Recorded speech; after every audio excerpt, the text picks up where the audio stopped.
घर में 5 जहर हैं, पांचों जहर को बाहर निकालो आप।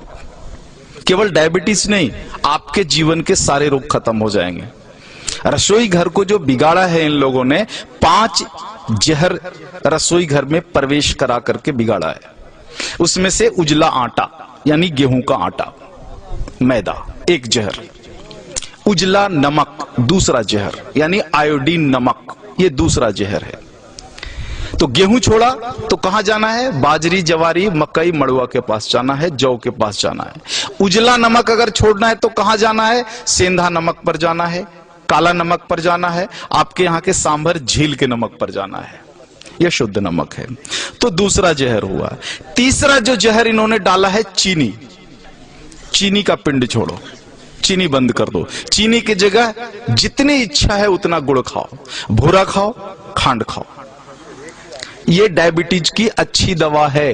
गुड़ डायबिटीज की अच्छी दवाओं में से एक है।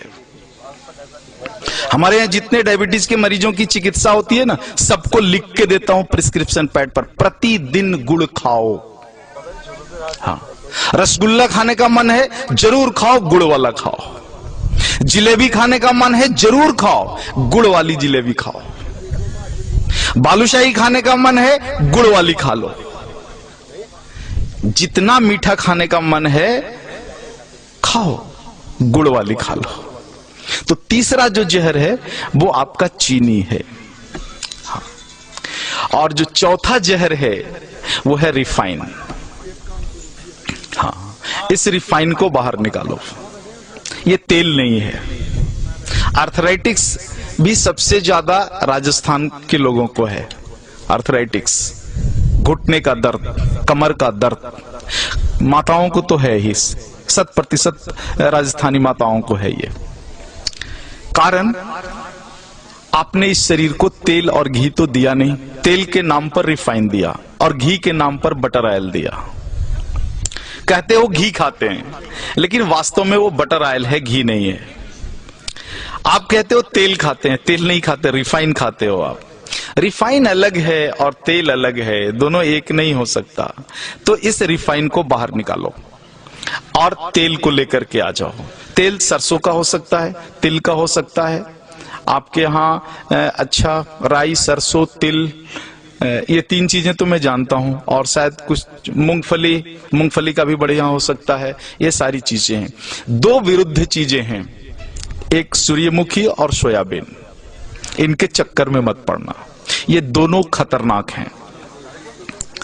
तो इस तरह से रसोई घर से अगर कुछ चीजों को आप बाहर निकाल दो।